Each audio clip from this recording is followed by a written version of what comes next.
My favorite game in the last round was Liren vs Magnus Carlsen Game 3. This was a critical match. The scores were level, Liren striking first and then Magnus Carlsen equalizing with King's Gambit. And here we are in Game 3 between Liren and Magnus Carlsen with Ding with white pieces. Opens with e4, which he normally doesn't do. He often likes to play d4 and c4, but Ding here is doing ding dong. And Carlsen plays Sveshnikov defense again. And Liren goes with bishop b5, the Rossolimo variation. It's known everywhere. But incredibly, Magnus Carlsen throws a surprise and push is h5, the Harry of Ginger GM, Simon Williams, as h5. It hasn't been seen before. It looks to me as if it's a cool move to play h5. Let's see what world champion is having in the bag. It has been quite surprising tournament. Magnus Carlsen has played some odd openings. He likes to trap with unorthodox openings, and he always focuses into the middle game. That's what Carlsen's strength is, and then pressurizing his opponents in the end game, just crushing them, destroying them. That's what makes Carlsen what he is today. So h5, another surprise. So he's not shying away from surprises. h3 and some normal stuff. Now developing, knight is attacked, so knight goes here, and now d4, a gambit in the center. Let's see why it's a gambit. Pawn takes. If this is recaptured, then this leads to very bad things. Very soon, queen a5 check, hitting the bishop, and the check. If you defend with knight c3, then this will simply be taken. The discover check threatened. This is threatened. The king is in pin. And if you castle, then queen goes away. The bishop drops. White loses. So after cd4, it's a gambit. Ding castles, pawn takes, knight takes, and exchanges takes place at c3. So even at this moment, the position, even after the move h5 from Carlsen, still looks rather level. You see these kind of positions in the openings, in the Sicilian openings especially, where white initiates his play on the king side with this e6 move being played. Still this bishop is still underdeveloped, needs to come out. White has a lot of space advantage. Just look at the number of pieces that white is controlling. It's tremendous. Well, back to the game. Queen c7, putting more pressure on this pawn. Rook e1, b6, and now knight g5. Well, Carlsen plays bishop b7. Let's have a look what happens if this pawn is taken. Then bishop f4, pinning the knight, so more pressure on this. Bishop d6.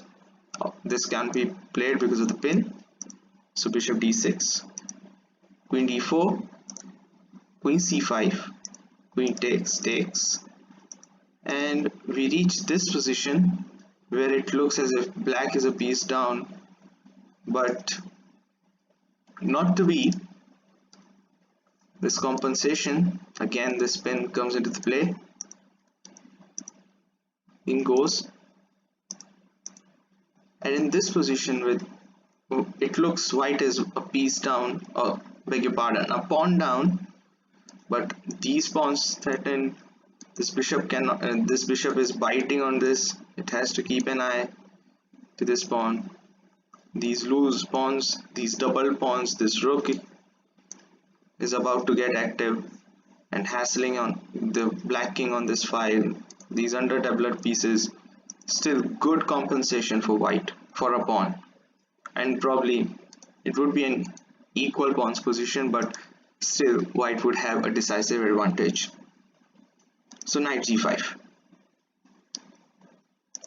bishop b7 from Carlsen, queen f3, and now Carlsen takes the pawn. Since there is no queen d4 now, queen f4, bishop d6, and now exchange sacrifice. This was a mistake. He could have simply played simply castled, and this pawn would be rendered with this king also being safe here, but he takes.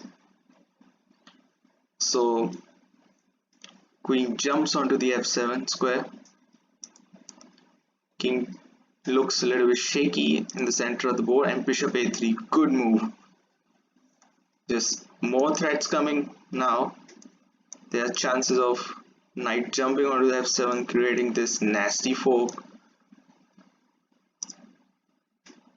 and taking this square away from rook as well. So very good move indeed.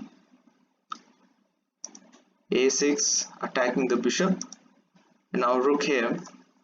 Of course, if this is taken, then this comes, or by the way, I should say, if this is taken, then this wins this fork. Not this, but this. Decisive.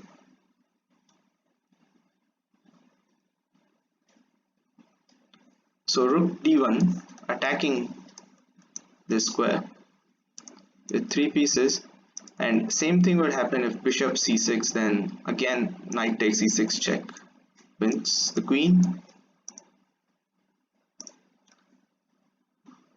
King c8, getting out of the pin, and now rook takes, threatening rook takes queen.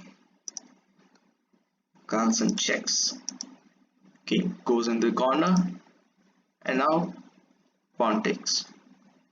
Carlsen gives his queen,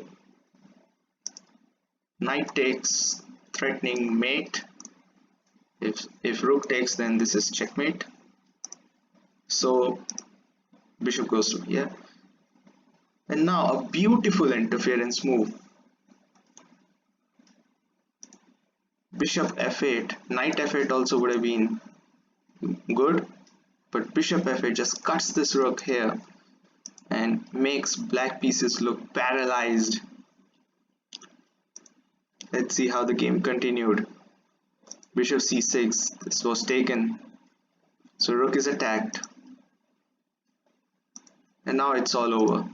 Rook takes, queen g8 check, queen d7, and now knight f8. Carlsen resigns the game. The king is in check. Not to forget, the queen is barraging down to the rook, to the loose rook on e2 as well, and it's a hopeless position. That was my favorite game from this clash. I hope you liked the video. I will be bringing you more games in the eliminators. Do check out my videos. Thanks for watching. Cheers, bye.